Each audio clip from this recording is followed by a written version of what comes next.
China China China जय Hind friends.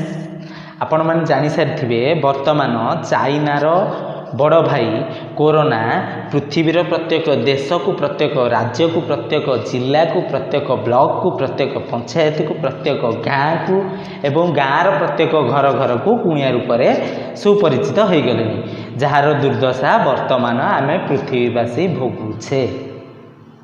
ठीक है फ्रेंड्स, आज आम से विषय आलोचना करवा ना। वीडियोर थंबनेल देखि आपण मैंने जानी सारे जे आज आम कौ विषय आलोचना करवा। वीडियोर टाइटल कौन रही ना, दम अच्छी तो लड़िकी देखा, चाइनार दम पाइलानी 2 किमी पछक घुंचिकी पलैला। ठीक अच्छे फ्रेंड्स, चाइना 2 किमी पछक घुंचार मुझे मुख्यतः 5टी कारण कहबी।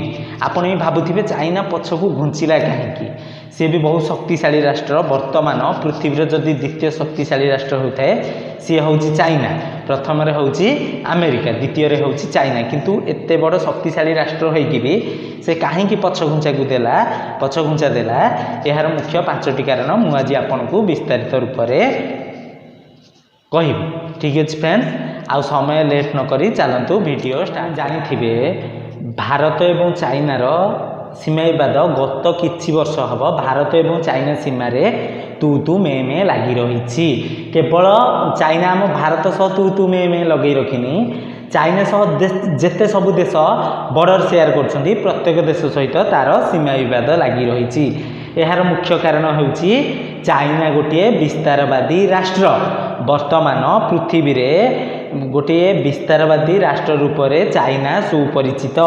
चाइना पिठी रे विस्तारवादी स्टाम्प ऑलरेडी बाजी सारा। 1980 मसीह कौन होता ना, 1980 मसीहा बेलू चाइना एवं भारतर अर्थनीति आप स्क्रीन में देखिपे प्राय 2 जन जाकर सामान थिला, प्राय सामान थिला। किंतु से समय रे चाइनार राष्ट्रपति थांती देंग जाओपिंग, जे कि तांकर कौन अक्लांत परिश्रम बल से तांकर व्यापार उपरे अधिक कौन फोकस देइथिले, व्यापार स्ट्राटेजी उपरे अधिक फोकस देइथिले एवं सी ही चाइनार अर्थनीतिर मूलदुआ परिवर्तन कर देइथिले। सेइठारु चाइना केबे हेले पछकू घुंची चाहि नाही, ता अर्थनीति बाबत को से पूरा उठी उठी उठी उठी ऊपर को चलछि। किंतु गोटे कथा कही रखुची मु आपण मानकू जे चाइना केबे हेले भारत सह युद्ध करि न थांदा।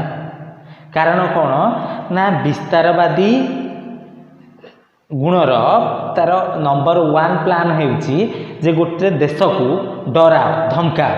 आ गोटे जिनस हूँ जे ये 5टा पॉइंट भीतर रही चाइना भी युद्ध कहीं आम सह कला नहीं। मुख्यतः 5टा कारण रही, आपण मानकू डिटेल्स रे गोटाए गोटाए गोटाए गोटाए कहूँ, आपण माने पेशेंस रखिकी शुण। चाइना चाहेनी केबे भी एमती भूल करिया जहाद्वारा कि तार देशर अर्थनीति उपरे प्रभाव पड़ू बा तार अर्थनीति ध्वंस हो। अर्थनीति ध्वंस होगा द्वारा कौन ना, चाइनार वर्तमान गोटे सुनार स्वप्न रही से कौन ना पृथ्वीर 1 नंबर शक्तिशाली राष्ट्र रूप में परिगणित हेब। किंतु सी चाहे जे तार यही स्वप्न को धूलिसात करने, तेणु सी भारत सह केबे हेले कौन युद्ध करिवो नहीं। युद्ध करने द्वारा कौन हेब ना, कौन हैला मैं आपको उदाहरण दे देउछि। कौन हैला ना, आमर कौन भारत सरकार कौन कले ना 59 ऐप सब 59 ऐप चाइनीज ऐप बैन करदेले।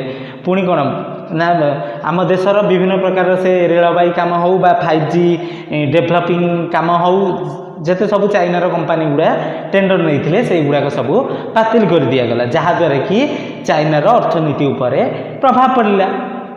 तेणु चाइना केबे भी चाहेनी भारत सह युद्ध करी तार अर्थनीति को ध्वंस करबा। ये हूँ नंबर 1 कारण। नंबर 2 कारण देखा हूँ कौन, नंबर 2 कारण जे चाइनार केवल आम भारत सह नुह, तार देश जेते सबू देश सहित सी कौन बॉर्डर शेयर कर सबू देश सहित କ'ଣ ହେଉଛି ତାର ସୀମା ବିବାଦ ଲାଗି ରହିଛି। ସୀମା ବିବାଦ ଲାଗି ରହିବା ଦ୍ୱାରା ଦେଖନ୍ତୁ ଭାରତ ଯେହେତୁ ଆଗକୁ ଆସିଗଲା ଚାଇନା ସହ ଲଢ଼େଇ କରିବା ପାଇଁ, ତାର ସବୁ ଅଲଗା ସବୁ ଯେତେ ଦେଶ ସହିତ ସବୁ ତିକ୍ତତା ଅଛି ସେ କ'ଣ ଭାରତକୁ ନିହାତି ସାହାଯ୍ୟ କରିବେ, କାରଣ ସେମାନେ ଜଣକୁ ଯଦି ହାତରେ ନ ମାରିପାରୁଛନ୍ତି ନିହାତି ଚେଷ୍ଟା କରିବେ ଭାତରେ ମାରିବା ପାଇଁ। ତେଣୁ କ'ଣ ହେବ ଭାରତର ଶକ୍ତି ଏଠି ବଢ଼ିଯିବ। ଶକ୍ତି ବଢ଼ିବା ଦ୍ୱାରା କ'ଣ ହେବ ନା ଚାଇନାକୁ ତ ଯୁଦ୍ଧରେ ହରେଇବ, ଚାଇନାର ତ ଯୁଦ୍ଧରେ ପରାସ୍ତ ହେବ ଏବଂ ତାର ଅର୍ଥ ବ୍ୟବସ୍ଥା ସମ୍ପୂର୍ଣ୍ଣ ରୂପେ ଧ୍ୱଂସ ବିଧ୍ୱଂସ ହୋଇଯିବ। ତେଣୁ ଚାଇନା କେବେ ହେଲେ ଚାହେଁନି ଯୁଦ୍ଧ କରିବା ପାଇଁ। ଇଏ ହେଉଛି ଦ୍ୱିତୀୟ କାରଣ। କ'ଣ ନା ଆପଣମାନେ ଜାଣିଥିବେ ପ୍ରାୟ ଜିନିଷରେ ଦେଖିବେ ମେଡ୍ ଇନ୍ ଚାଇନା। ଏହାର ମୁଖ୍ୟ କାରଣ ହେଉଛି କ'ଣ ନା ଚାଇନାରେ ବହୁତ ଗୁଡ଼ାଏ କମ୍ପାନୀ ସବୁ ଏଷ୍ଟାବ୍ଲିଶ୍ କରିକି ଅଛନ୍ତି। ଚାଇନା ମାନେ ବିଭିନ୍ନ ପ୍ରକାର ଦ୍ରବ୍ୟ ସବୁ କ'ଣ ଉତ୍ପାଦନ କରୁଛି। ସେ ଏଇସବୁ ଦ୍ରବ୍ୟ ଗୁଡ଼ା କ'ଣ କରିବ, ସେ ବିଭିନ୍ନ ପ୍ରକାର ଦେଶର ମାର୍କେଟରେ ସବୁ ବିକ୍ରି କରିବ। ଏବଂ ଆମ ଭାରତର ଆବାଦୀ ହେଉଛି 130 କୋଟି। 130 କୋଟି ଆବାଦୀ ଯେହେତୁ ଆମ ଭାରତ ଗୋଟେ ବଡ଼ ଦେଶ ଏବଂ ବଡ଼ ଦେଶ ମାନେ ନିହାତି ଏଠାରେ ବଡ଼ ବଜାର, କାରଣ ଯେତେ ଲୋକ ଚାହିଦା ସେତେ ଅଧିକ। ତେଣୁ ସିଏ କେବେ ଚାହେଁନି ଯେ ଏତେ ବଡ଼ ମାର୍କେଟକୁ କ'ଣ ହରାଇବା ପାଇଁ, ଏତେ ବଡ଼ ବର୍ଦ୍ଧିତ ବଜାରକୁ ହରାଇବା ଦ୍ୱାରା ତାର ଲକ୍ଷ ଲକ୍ଷ ଟଙ୍କା କ'ଣ ହେବ ଲସ୍ ହେବ। ଏବଂ ଆମେ ପ୍ରାୟ 18% କ'ଣ ଚାଇନା ଠାରୁ କ'ଣ ଇମ୍ପୋର୍ଟ କରିଥାଉ ଏବଂ ଚାଇନାକୁ ମାତ୍ର 9% ଏକ୍ସପୋର୍ଟ କରିଥାଉ। ବୁଝିପାରିଲେ? ଇଏ ତୃତୀୟ କାରଣ ହେଉଛି ଯୁଦ୍ଧ ନ କରିବାର ତୃତୀୟ କାରଣ ହେଉଛି କ'ଣ, ଇଏ ବି ତାର ଅର୍ଥନୀତି ଉପରେ ପ୍ରଭାବ ପକାଇବ। ତାକୁ ଗୋଟେ ବଡ଼ ମାର୍କେଟ ହରାଇବାକୁ ପଡ଼ିବ, କାରଣ ଯେହେତୁ ଏତେ ଗୁଡ଼ାଏ କମ୍ପାନୀ ସବୁ ଏଷ୍ଟାବ୍ଲିଶ୍ କରିଛନ୍ତି, ସେ ସବୁବେଳେ କ'ଣ ନୂଆ ନୂଆ ବଜାର ଖୋଜିବାରେ ବ୍ୟସ୍ତ। ସେ କେବେ ହେଲେ ଚାହିଁବନି ଯେ ଏତେ ବଡ଼ ବଜାରକୁ ବର୍ଦ୍ଧିତ ବଜାରକୁ ହରାଇବ। କାରଣ ହେଉଛି କ'ଣ ନା ଭାରତ ଏକ ଗଣତନ୍ତ୍ର ରାଷ୍ଟ୍ର ହେବା ଦ୍ୱାରା, କିନ୍ତୁ ଚାଇନା ହେଉଛି ଗୋଟେ କ'ଣ କମ୍ୟୁନିଷ୍ଟ ରାଷ୍ଟ୍ର।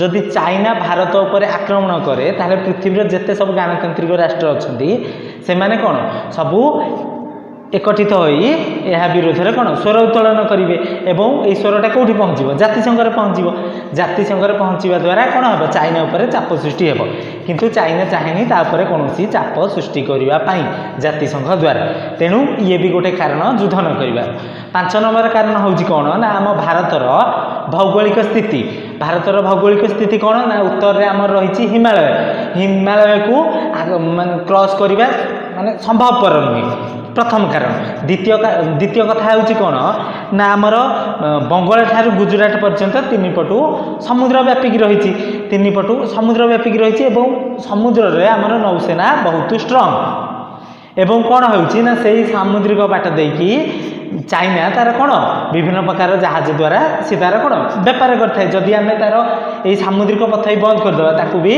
बहुत लस सहयोग पड़ो तेणु से यही सब कारण गुड़ाक जो कौन चाइना युद्ध कला नहीं आउ गोटे जिनस ना भारत गोटे 130 कोटी आबादीर राष्ट्र एवं कौन छोट मोट राष्ट्र नुहे हठात आक्रमण करदेवाटा तेणु एत सब यही सब कारण गुड़ाक चाइना कौन भारत सीमारू पछघुंचा देला 2 किमी पछघुंचा देला एवं से केबे भी हेले युद्ध करना था बास यहीटा तार कौन से विस्तारवादी गुणर प्लान नंबर 1 थिला केवल देश को डरइबा धमकेइबा चमकेइबा एवं आमर कौन ना आमर कूटनीतिक स्तर में आम कौन सबुथिरे विजय हासिल कर मानुचे आम कौन जे चाइना भाया अर्थनीति आमर एतेटा सदृढ़ नुहे किंतु आमर आम कूटनीतिक स्तर में बहुत सदृढ़।